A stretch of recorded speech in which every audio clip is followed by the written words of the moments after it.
Poďme si predstaviť jednu osobu. Táto osoba sa rozhodne začať cvičiť. Prvý deň to bude 1,5 hodiny v posilovni. Druhý deň sa rozhodne, že pôjde behať a zabehne 5 kilometrov. Tretí deň sa rozhodne, že pôjde zasa cvičiť do posilky a k tomu si ešte rozmyslí, že si dá aj dietu. Myslím si, že veľa ľudí by povedalo, že táto osoba má disciplínu a myslí to s cvičením naozaj vážne. Ale tu je veľký problém, pretože telo tejto osoby dostalo za pár dní toľko záťaže, že to ani nestihne spracovať. Bolesť svalov, no nečakané, a energia na ďalší tréning? Myslím, že žiadna. A mozog tejto osôbky si zapamätá jedno. A to, že cvičenie rovná sa utrpenie, vyčerpanie, bolesť a únava. A toto je prvá a najčastejšia chyba, ktorú tieto osoby robia. A to je to, že si myslia, že čím extrémnejšie začnú, tým lepšie a rýchlejšie výsledky budú mať.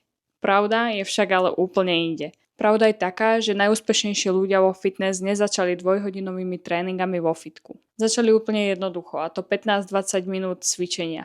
Možno to znie až príliš jednoducho a ľahko, ale presne o to ide. Pretože tým, že to bolo strašne jednoduché, tak pritom dokážali vydržať a tým pádom sa mohli zlepšovať čoraz viac. Čiže keď začneš s extrémom, možno pritom vydržíš 1, 2, 3 týždne. Ale ak začneš pomaly a udržateľne, verím, že ti to dokáže vydržať celý život.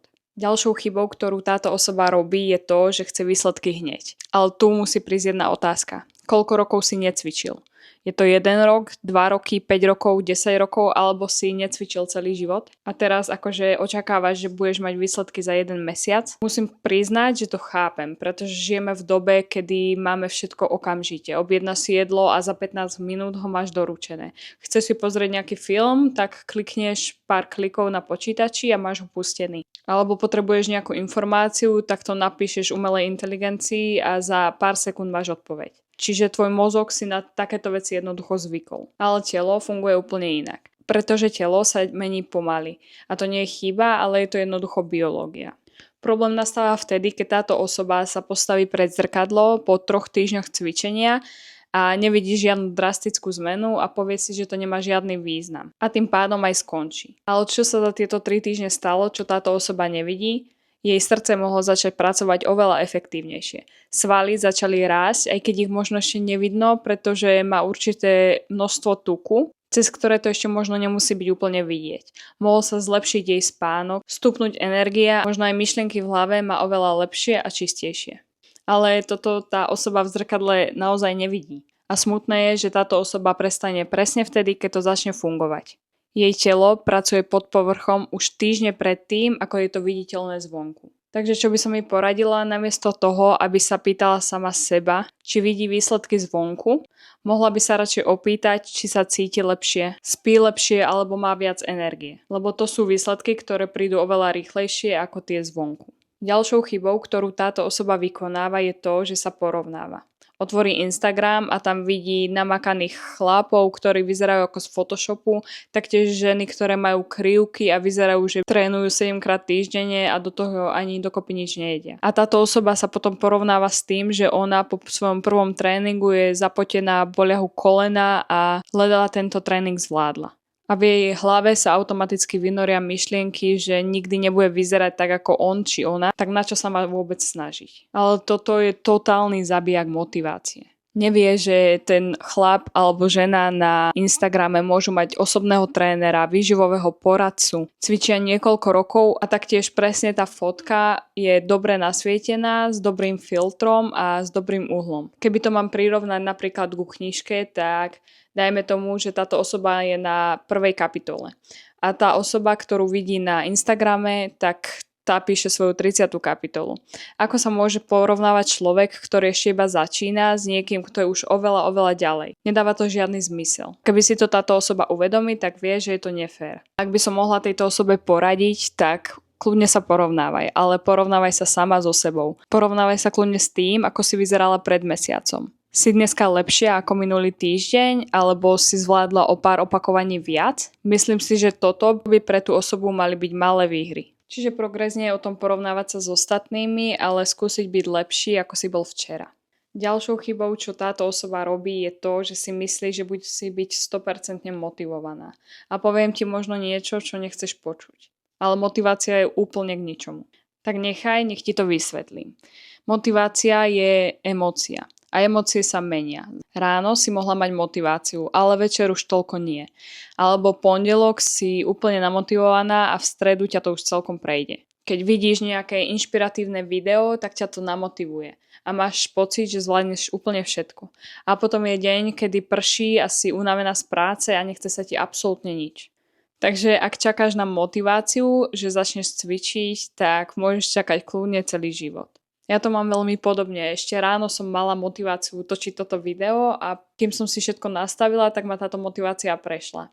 A točím ho, aj keď tá motivácia už tu nebola. A taktiež to mám s cvičením. Koľkokrát nemám chuť ani cvičiť, pretože som mala zlý deň, alebo je vonku škaredo, zle som sa vyspala a som úplne demotivovaná. Ale aj tak cvičiť idem. A prečo? Pretože to nie je otázka motivácie, ale je to otázka zvyku. Pre mňa je to časť dňa úplne rovnaká, ako keď si, dajme tomu, ráno umiem zuby. A verím tomu, že si nečistíš zuby iba kvôli tomu, že by si bola motivovaná. A presne tak by to malo fungovať aj s cvičením. Nerobí to iba preto, keď si motivovaná, ale robí to ako niečo bez ohľadu na to, ako sa práve cítiš. A ako si vybudovať tento zvyk? Úplne jednoducho, proste opakovaním. Aj keď to možno nebude hodina, stačí 15-20 minút, aj keď to možno nebude perfektné, stačí, že si to urobila. Ďalšou chybou, ktorú túto osoba robí, je to, že keď vynechá jeden deň, vzdá to celé. Toto pre túto osobu môže byť najdôležitejšia časť videa. Takže ak si touto osobou, tak ma veľmi dobre počúvaj. Možno vynecháš jeden tréning, pretože si bola chorá, mala si náročný deň v práci, alebo jednoducho si nemala náladu a nemala si ani toľko energie. A čo sa potom stane? Častokrát nastúpi pocit viny. Zase som to pokazila, som neschopná, veľmi dobre som vedela, že aj tak pritom nevydržím. A z jedného vynechaného tréningu sa stane týždeň, z týždňa možno mesiac a potom sa na to úplne vykašleš. Ale halo, jeden vynechaný tréning neznamená absolútne nič. Problém nie je to, že vynecháš jeden deň. Problém je to, keď si po jednom vynechanom dni povieš, že to vzdávaš. Vynechala si včera, nevadí, dneska to dobehneš.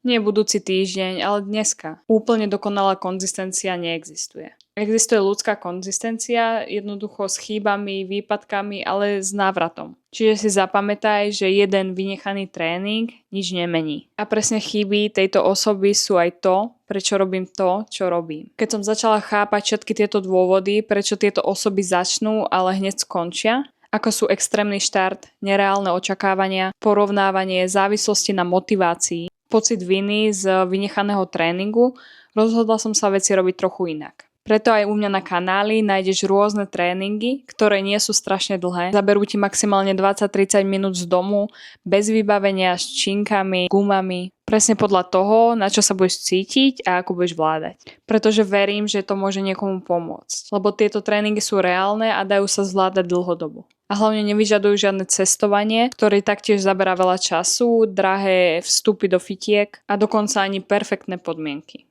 Ver mi, že krátky tréning, ktorý urobíš každý deň, je oveľa lepší ako dokonalý tréning, ktorý vykonáš raz za mesiac. To, čo určite nechcem, je dostať ťa do formy iba na leto. Chcem ti pomôcť vybudovať niečo, čo ti vydrží naozaj roky. A to sa dá hlavne vtedy, keď to pre teba nebude utrpenie a keď to pre teba bude reálne a zvládnutelné. Takže ak si v tomto videu spoznala túto osobu, chcem, aby si vedela, že v tom nie si sama. Strašne veľa ľudí robí tieto chyby a nie preto, že by boli slabí, ale preto, že im nikto neukázal, ako sa to dá robiť inak. A ty to teraz vieš. Tak začni malými krokmi, prestaň sa porovnávať, buď trpezlivá a nečakaj na zbytočnú motiváciu.